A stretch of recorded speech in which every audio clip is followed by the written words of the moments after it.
seorang pemuda sebatang kara, namanya Penyumpit.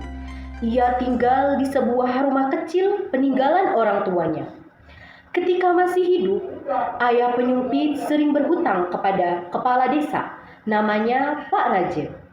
Pak Raja ini seorang yang kaya raya di desanya, namun ia jahat dan licik. Utang ayah Penyumpit tidak pernah lunas karena Pak Raja selalu melipat gandakan utangnya. Walau kedua orang tua Penyumpit telah tiada, namun utang-utang ayahnya oleh Pak Raja tidak dianggap lunas. Penyumpit harus membayar utangnya dengan cara menjaga sawah milik Pak Raja yang padinya sudah mulai menguning. Penyumpit harus menjaganya siang dan malam. "Hai Penyumpit, hati-hati menjaga sawahku. Jika sampai sawahku rusak, aku akan mendendammu. Kamu harus membayar semua kerusakan itu," pesan Pak Raja sebelum Penyumpit berangkat ke sawah. Padahal Pak Raja itu tahu kemungkinan besar sawahnya bisa rusak karena dimasuki babi-babi hutan. Jika tugas satu yang sudah selesai, Pak Raja akan memberikan tugas baru kepada Penyumpit. Sekarang tugas Penyumpit cukup berat. Jika siang, ia harus menuai padi yang siap panen. Jika malam, ia harus menjaga sawah agar tidak dirusak babi hutan. 7 hari sudah Penyumpit melaksanakan tugasnya dengan baik. Pada hari ke-8, ketika sedang asik duduk di pinggir danau mengawasi sawah Pak Raja, tampak sesosok babi hutan memasuki wilayah persawahan Pak Raja. Dengan cekatan, Penyumpit langsung melemparkan tombak yang ia bawa ke arah babi hutan. Dari kejauhan terdengar pekikan kesakitan babi hutan. Ternyata mata tombak Penyumpit mengenai kaki babi hutan tersebut. Penyumpit cepat berlari ke arah babi hutan yang terluka. Namun, babi hutan tersebut sudah hilang, lenyap. Hanya ada tetesan darah dari tubuh babi hutan itu yang berceceran sepanjang jalan.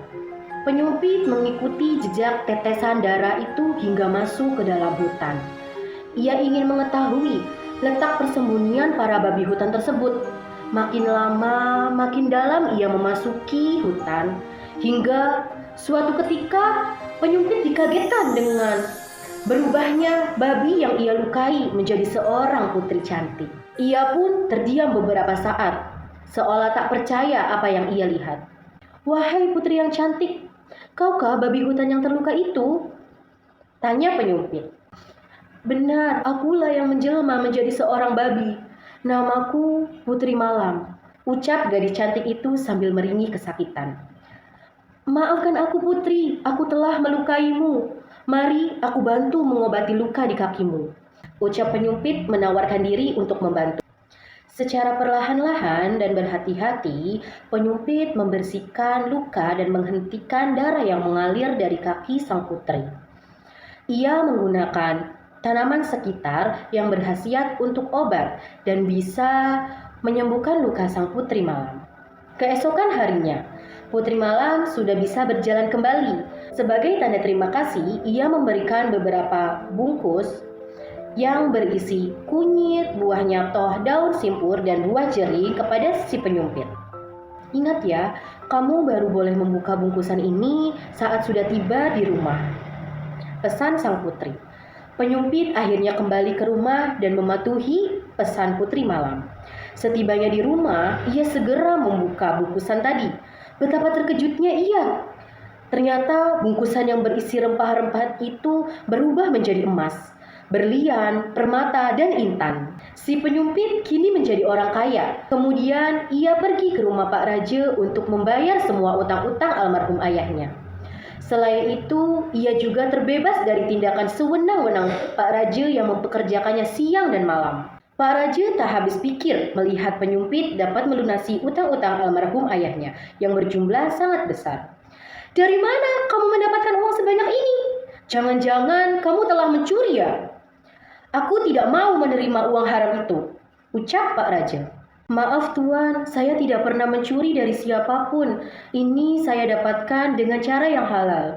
Ada seorang putri cantik dan baik hati memberikan ini semua kepada saya," Penyumpit menjelaskan.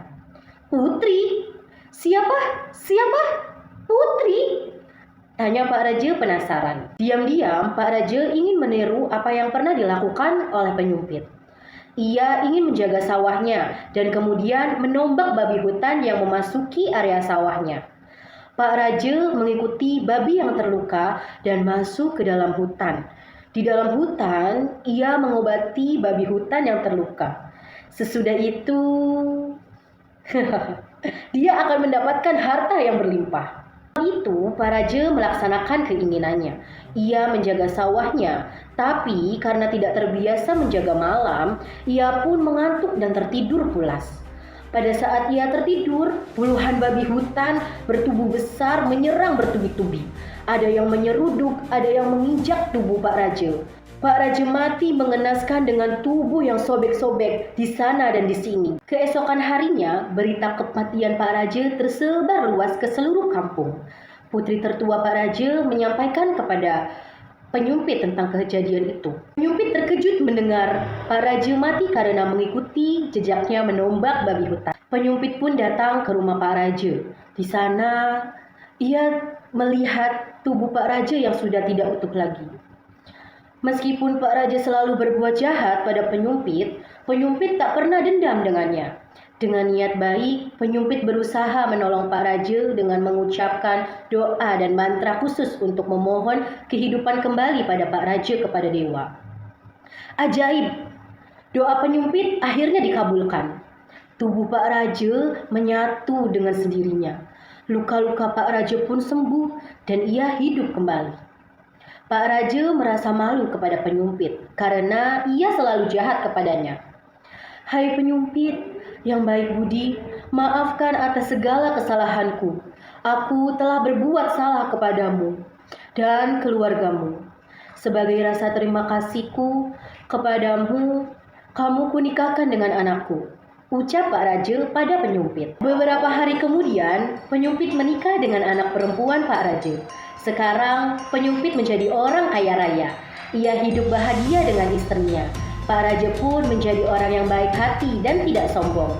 Ketika usianya semakin lanjut, Pak Raja meminta si penyumpit menjabat sebagai kepala desa menggantikan kedudukannya. Demikianlah cerita si penyumpit dan Putri Malang.